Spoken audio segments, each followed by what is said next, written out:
jamono mu lamb àdduna bi yépp. Chers amis d'ici et d'ailleurs, nous vivons des moments assez particuliers, des moments très sombres, des moments extrêmement délicats dont il nous faut mesurer toutes les conséquences et toutes les implications. Depuis 2 jours, s'est déclenché au Moyen-Orient une guerre, il faut l'appeler telle qu'elle, déclenchée par les États-Unis d'Amérique et leurs alliés israéliens qui ont choisi de frapper un pays, notamment l'Iran, et qui ont déclenché la riposte de ce pays qui a embrasé toute la région du Golfe. Nous serons très naïfs si nous pensions que ça se limiterait à cela. Nous souhaitons tous que ça n'aille pas plus loin que ça. Mais nous devons être pessimistes, voir les choses de la manière la plus lucide et la plus réaliste possible.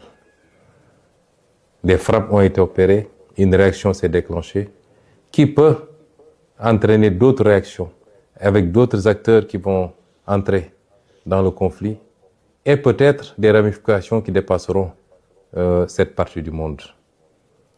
C'est déplorable parce qu'à la base, nous sommes dans une situation, depuis 1 an maintenant, nous sommes dans une situation de remplacement du contrat social mondial par un retour à l'état de nature, de liquidation du droit international, où un pays peut se donner le droit à tout moment de kidnapper des présidents, de s'attaquer à d'autres pays, d'asphyxier des pays pour annoncer en prendre possession pacifiquement plus tard.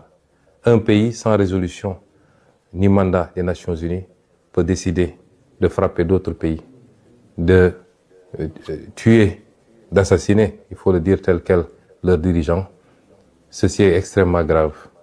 Et tout l'équilibre du monde qui a été conçu sur ces 45 dernières années, voire ces 50 dernières années, s'en trouve compromis. C'est déplorable et il faut le condamner. Je me permettrai de présenter toutes nos condoléances à la famille et au peuple des dirigeants qui ont été assassinés, les dirigeants iraniens qui ont été assassinés, et souhaiter que ce conflit trouve une fin rapide pour le bien du monde. Il nous faut mesurer toutes les conséquences de ce conflit qui dépassent le simple aspect militaire. Nous savons tous que aujourd'hui, le trafic autour du détroit d'Ormuz est compromis et nous savons que minimum 40% ou 30% du pétrole mondial, des hydrocarbures mondiaux passent par ce détroit. Les impacts sur le plan économique pour tous les pays, dont le Sénégal, dont la consommation en produits pétroliers dépend de ces trafics-là, les conséquences seront très importantes.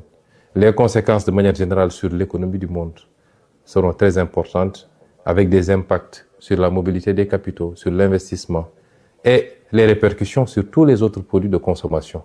Parce que vous savez que tout tourne et tout tourne à partir de ces produits d'hydrocarbures, pratiquement, les industries, l'économie, tout. Et donc, même les produits de consommation courante, notamment les produits alimentaires, les denrées alimentaires, tous les autres produits s'en trouveront impactés. Et tout ça par une décision unilatérale d'un pays tout puissant soit-il, de déclencher une guerre, de frapper d'autres pays, et c'est déplorable. Mais nous devons faire une analyse géopolitique de ces situations. Ce ne sont pas des situations fortuites. Pas plus tard qu'avant-hier, à l'Assemblée, je vous ai parlé du piège du Thucydide. Je vous en parle depuis pas mal de temps. Je voudrais que nous soyons tous bien conscients de la situation. Nous avons des puissances émergentes regroupées autour des BRICS, avec la Chine comme un pays moteur, qui aujourd'hui, quoi qu'on dise sur le plan économique, sur le plan technologique, et certainement de plus en plus sur le plan militaire, sont en train non seulement de rattraper tout le retard, mais de prendre le dessus sur le vieux monde occidental, avec en tête de file les États-Unis d'Amérique. Et tout ce que vous voyez, c'est des réactions de ce pôle, et particulièrement des États-Unis, qui ont peur de perdre cette primauté qu'ils ont eue pendant longtemps, cette domination écrasante sur tout le reste du monde. Et si vous voyez bien la carte des interventions, il s'agit de freiner et d'expulser une puissance comme la Chine, de l'Amérique du Sud d'abord, d'où ce qui s'est passé au Venezuela, ce qui se passe actuellement à Cuba, ce qui risque de se passer ailleurs, puisque la Colombie a été menacée également.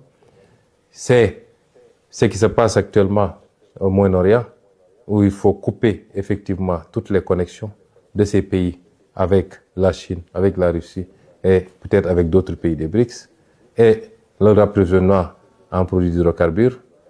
C'est l'Europe ne posant pas de problème fondamental, puisque l'Europe est un satellite du moins des États-Unis dans ce bloc occidental. Tout ce qui se passe est une tentative d'isolement d'une puissance montante et de pouvoir après se consacrer particulièrement à cette puissance, soit dans le cadre d'une guerre commerciale. C'est heureux si ça se limitait à cela.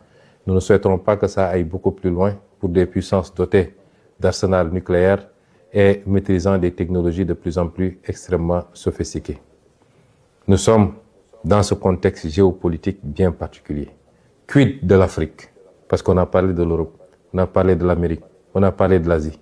Et comme d'habitude, il est très difficile de parler de l'Afrique, puisque les Africains n'ont jamais pris la responsabilité pour comprendre les enjeux et comprendre qu'ils n'ont pas d'amis, ils n'ont pas de parents et qu'ils doivent compter sur eux-mêmes par les réformes qu'il faut, par le règlement d'un certain nombre de contentieux ou de conflits inutiles, par la stabilité, mais surtout par le travail. Se mettre au travail. Nous sommes le continent qui n'existe pratiquement pas sur la carte géopolitique, mais qui semble être la seule à l'ignorer. Et nous sommes là encore dans des débats secondaires qui n'apportent rien au monde, qui n'apportent rien à l'Afrique, et qui ne rapportent rien à nos pays plus individuellement. Cette Afrique-là, qui n'est jamais sortie sous le joug de la colonisation. Parce que ce qui se joue actuellement, c'est une forme de réitération par certains empires de volonté coloniale.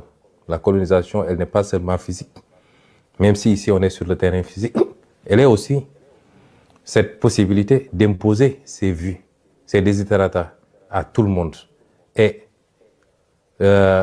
continuer à dominer le monde, à le contrôler et à ne prendre les autres comme des vassaux ou des satellites. Ça, c'est une forme de colonisation. L'Afrique n'est jamais sortie de cette colonisation. Et je m'en veux pour preuve que ce que les d'aucuns appellent la néocolonisation, par les monnaies coloniales, par le pillage des ressources naturelles, mais également par la dette injuste imposée à l'Afrique, les conditions extrêmement délicates d'accès à ces crédits et tout ce que ça fait porter comme poids à l'Afrique. L'Afrique n'est jamais sortie de cela. Et les vrais combats, ils sont là. Et c'est ça notre combat, nous. Malheureusement, quelquefois,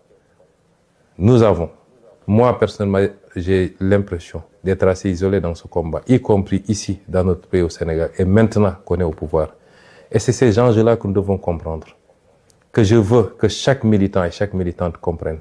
Que notre combat dépasse les débats futiles et inutiles sur des combines et des manipulations politiciennes. Mbokk yi, àdduna bi jaxasoo na.